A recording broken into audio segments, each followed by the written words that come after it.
Hello students, आज जो topic मैं आपसे डिस्कस करूंगा वो टॉपिक हमारा न्यूमेरिकल बेस्ड है और ये न्यूमेरिकल बहुत बार सीबीएसई ने बोर्ड के एग्जाम में पूछा है। So as per request of students, मैं इस न्यूमेरिकल को आज यहाँ आपसे डिस्कस करूंगा और इसका वीडियो जल्दी ही आप तक पहुंचा दिया जाएगा। जो न्यूमेरिकल्स आज हम डिस्कस करेंगे वो न्यूमेरिकल्स आप मेरी बैक स्क्रीन पर देख पा रहे हैं। The numerical is a particle of mass m and carrying charge minus q1 is moving around a charge plus q2 along a circular path of radius r. Prove that the time period of revolution of the charge minus q1 about q2 is given by this. Capital T is equal to square root of 16 pi cube epsilon naught mr cube upon q1 q2. बहुत important numerical है, CBSE बहुत बार इस exam में पूछ चुकी है। तो बहुत स्टूडेंट्स की ये रिक्वेस्ट थी कि सर इसका प्लीज सॉल्यूशन एक वीडियो के थ्रू हमें भेजा जाए। So as per your request, तो इसका वीडियो के थ्रू मैं आज आपको ये समझाऊंगा। तो मैं एक बार दोबारा रिपीट कर देता हूँ इस क्वेश्चन को, ध्यान से सुनेंगे। ए particle of mass m and carrying a charge minus q1 is moving around a charge plus q2 along a circular path of radius r. Prove that the time period of revolution of the charge minus q1 about q2 is given by this factor. क्या कह रहा है इस numerical में वो हमें कि आपके पास एक चार्ज पार्टिकल है जिसके ऊपर चार्ज कितना गिवन है, -q1, और वो चार्ज पार्टिकल एक अनदर चार्ज पार्टिकल q2 के अराउंड एक सर्कुलर पाथ में रोटेट कर रहा है, जिस सर्कुलर पाथ की रेडियस है स्मॉल r। अगर उस पार्टिकल का मास m है तो बताओ कि वो जो पार्टिकल जो q2 के अराउंड एक सर्कुलर पाथ में रोटेट कर रहा है हैविंग रेडियस r, तो उसका time period of revolution of हमें निकालना है कि उसका टाइम पीरियड ऑफ रिवोल्यूशन जो होगा इसका चार्ज q1 का अबाउट q2 वो इतना होना चाहिए। दोबारा सुने, एक पार्टिकल है जिसका मास है m और चार्ज है -q1। वो जो चार्ज पार्टिकल है -q1 वो q2 के अराउंड एक सर्कुलर पाथ में रोटेट कर रहा है, जिस सर्कुलर पाथ की रेडियस r है। तो जब वो अपना एक सर्कुलर पाथ कंप्लीट कर लेगा तो एक टाइम पीरियड जो है कंज्यूम करेगा। तो वो जो टाइम पीरियड ऑफ रिवोल्यूशन है उस चार्ज -q1 का around the charge q2 in a circular path वो इतना होना चाहिए। कितना? Root of 16 pi cube epsilon nought mr cube by q1 q2। बहुत इंपॉर्टेंट है, ध्यान से देखिए। सॉल्यूशन करेंगे इसका। तो हमें गिवन है कि चार्ज पार्टिकल जिसका चार्ज -q1 है वो रोटेट कर रहा है एक अंदर चार्ज पार्टिकल q2 के अराउंड एक सर्कुलर पाथ में, जिस सर्कुलर पाथ की रेडियस है हमारे पास स्मॉल r। तो मैंने ये एक प्लस q2 चार्ज पार्टिकल ले लिया at point O। I am taking the plus q2 charge particle at point O, और चार्ज पार्टिकल इसके अराउंड एक सर्कुलर पाथ में रोटेट कर रहा है and the charge particle is rotating around it.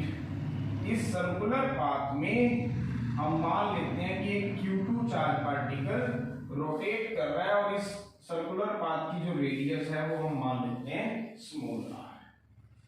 Sorry, -q1 rotate कर रहा है, -q1। मैंने आपको क्या दिखाया कि प्लस q2 हमने सेंटर पे ले लिया। वो कह रहा है कि एक -q1 चार्ज पार्टिकल इसके चारों ओर एक सर्कुलर पाथ में मूव कर रहा है जिसकी रेडियस क्या है r। तो इसका टाइम पीरियड ऑफ रिवोल्यूशन निकालना है। What is the meaning of time period of revolution? Means the time taken by the charge particle to complete one circular path, तो that is the time period of revolution. तो जब ये charge particle ऐसे revolve कर रहा है इसके around, तो इसका जो टाइम पीरियड ऑफ रिवोल्यूशन होगा अराउंड q2 वो इतना आना चाहिए। तो माय डियर स्टूडेंट्स, आप सबको बहुत अच्छे से पता है कि अगर ये -q1 इस सर्कुलर पाथ में रोटेट कर रहा है अराउंड q2, तो इसका मतलब इस -q1 के ऊपर एक सेंट्रीपिटल फोर्स लग रहा है। मैं क्या बता रहा हूं? अगर एक -q1, आप सबको पता है, ये हम +1 में भी डिस्कस कर चुके हैं कि जब भी कोई बॉडी किसी अनदर बॉडी के अराउंड सर्कुलर पाथ में रोटेट करती है, इट मींस उस रोटेटिंग बॉडी के ऊपर एक सेंट्रीपिटल फोर्स अप्लाई होता है। अगर ये -q1 इस सर्कुलर पाथ में रोटेट कर रहा है, तो इसका मतलब इस -q1 के ऊपर एक सेंट्रीपिटल फोर्स लग रहा है। Let Fc be the centripetal force. Let Fc be the centripetal force acting on the charge particle, acting on the charge particle minus q. Let Fc be the centripetal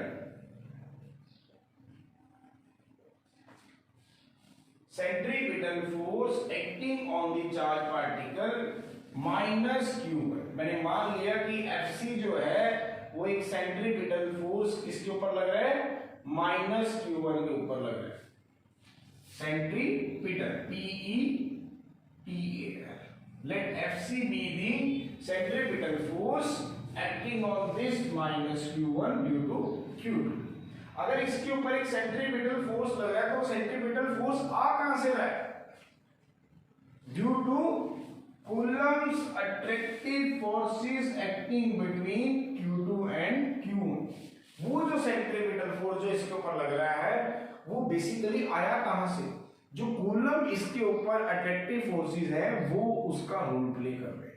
it means जो coulomb attractive forces जो इसके बीच में लग रहे हैं, वही तो centripetal force का काम कर रहे हैं। सो हमने मान लिया कि Fc be the centripetal force acting on the charge particle minus q1। Now what is the reason for that? ये सेंट्रीपिटल फोर्स आया कहां से? This सेंट्रीपिटल फोर्स जो इसके ऊपर लग रहा है -q1 पे q2 के द्वारा, वो कहां से जनरेट हुआ? जो कूलम अट्रैक्टिव फोर्स है, वही तो सेंट्रीपिटल फोर्स का काम कर रहे हैं। The coulomb attractive forces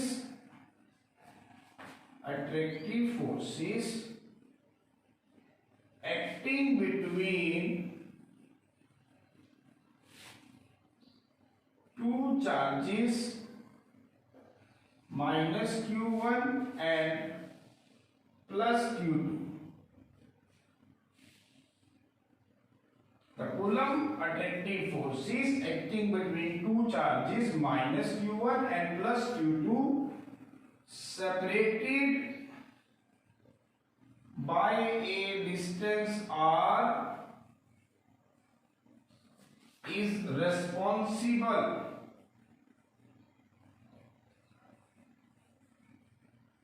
for the creation of centripetal force।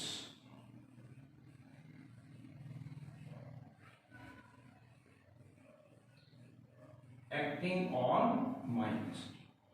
दोबारा सुनिए, ये -q1 इसके चारों ओर एक सर्कुलर पाथ में रोटेट कर रही है, हमें गिवन है। अगर ये -q1 इसके चारों ओर सर्कुलर पाथ में रोटेट करेगा, तो इसका मतलब इसके ऊपर क्या लगेगा? एक सेंट्रीपिटल फोर्स। और वो सेंट्रीपिटल फोर्स कहां से आएगा? वो जो इसके अंदर कूलम्स अट्रैक्टिव फोर्सेस लग रहे हैं, वो उसका क्वेश्चन है। तो इसका मतलब सबसे पहले मैं ये कूलम अट्रैक्टिव फोर्स निकाल लेता हूं. Now according to Coulomb's law,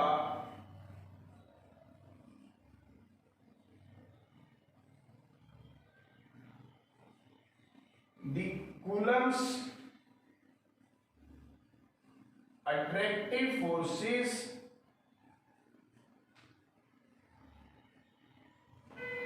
acting between minus q1 and plus q2 separated by a certain distance, say r, is given by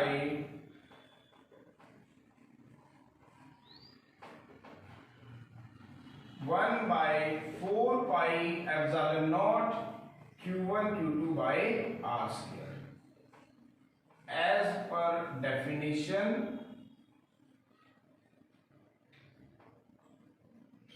of Coulomb's law. जो इसके ऊपर कूलम अट्रैक्टिव फोर्सेस लगेंगे वो आप सबको पता है, वो होंगे product of their charges and their distance between them. ये कूलम फोर्सेस इसके ऊपर लगेंगे माइनस q1 पे और माइनस q2 प्लस q2 के बीच में. अब जो centripetal force, we know that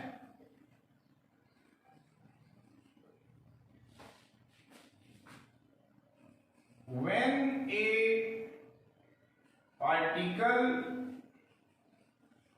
is rotating in a circular path,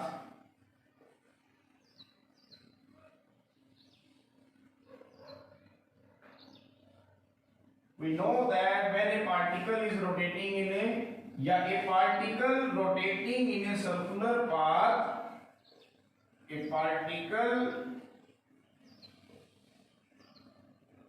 rotating in a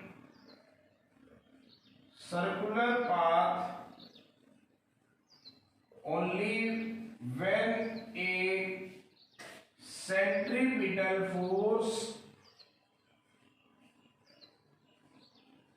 is acting on it. हमें पता है कि जब भी कोई पार्टिकल सर्कुलर पाथ में रोटेट करेगा तो इसका मतलब उसके ऊपर एक सेंट्रीपिटल फोर्स लग रहा है.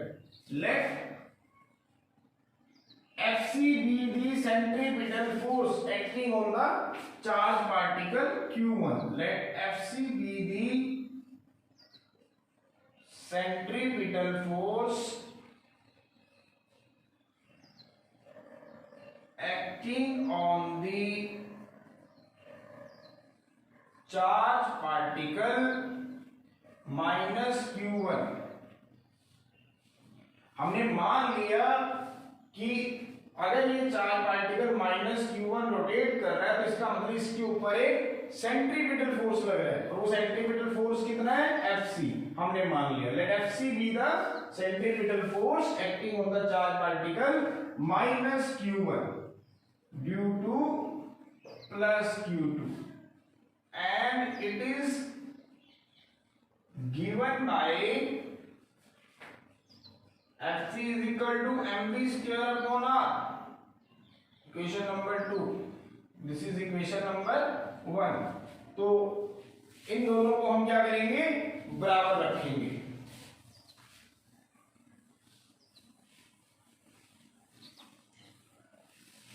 तो अब क्या करते हैं? इन दोनों को हम क्या करेंगे? बराबर रखेंगे. तो इसका मतलब आपके पास जो रिजल्ट आएगा वो आएगा Fc is equal to F from equation 1 and 2. तो अब आप रखिए F की value. Fc is mv square upon r. Now what is F? That is 1 by 4 pi epsilon naught q1 q2 by r square, जिसमें m तो क्या है? Mass of the particle and v is the velocity of the particle. where m is the mass of the particle. What is v? That is velocity of the particle, mass of the charged particle, velocity of the charged particle.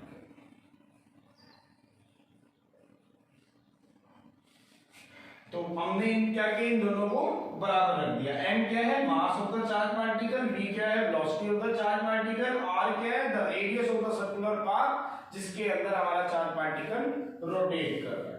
तो अब हम क्या करेंगे, हमने इन दोनों को बराबर रख दिया, mv²/r is equal to 1/4πε0 q1 q2/r²। Now m, now what is v? Now what is v? लेकिन एक चीज आप और देख लें कि fc की वैल्यू mv²/r आई कैसे। बहुत बच्चों के दिमाग में एक क्वेश्चन उठ रहा होगा कि सर ने ये वैल्यू लिखी कैसे, fc = mv²/r। तो इसका प्रूफ देखेंगे। We know that force is equal to mass into acceleration. Now what is a? That is r into alpha. This is because a is equal to r into alpha, जिसमें alpha क्या है हमारी angular acceleration। तो now what is alpha? That is v upon, what is alpha? That is angular velocity, w upon t। alpha is omega upon t। फोर्स क्या होता है, mass into acceleration. Now what is a, r into alpha. Now what is alpha, omega upon t. Angular acceleration is equal to angular velocity upon time, ये हम plus 1 में पढ़ चुके हैं। तो m omega, now r upon t, तो ये आपके पास बन गया m ओमेगा इनटू v। ये क्या बन गया, m ओमेगा इनटू v। क्यों? क्योंकि v होता है r by t, distance upon time। now what is v? now what is, इसको लिखेंगे mv²/r। this is because v is equal to r omega. Omega की वैल्यू जब आप v/r रखेंगे तो बन जाएगा mv²/r। so this is the centripetal force acting on the particle, fc is equal to mv²/r। दोबारा देखिए कैसे आया, फोर्स क्या है, मास इनटू एक्सेलरेशन। अब this is the linear acceleration. Linear acceleration और एंगुलर एक्सेलरेशन में क्या रिजल्ट होता है, a is equal to r into alpha। now what is alpha? that is the angular acceleration, angular velocity upon time, omega upon t। r को यहां ले जाएंगे तो r upon t, that is velocity। now what is v? that is r into omega, omega is v/r, तो v²/r।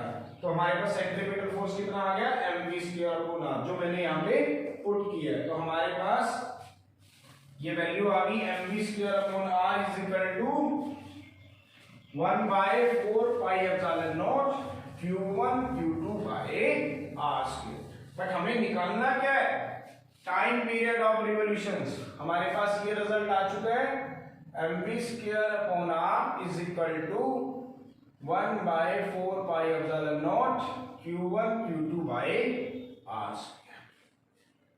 Clear हो गया। हमें क्या निकालना है, time period of revolution of charge minus q1 around this charge particle q2, जिसका result ये आना चाहिए। तो कैसे करेंगे, ये रिजल्ट हमारे पास आ चुका है।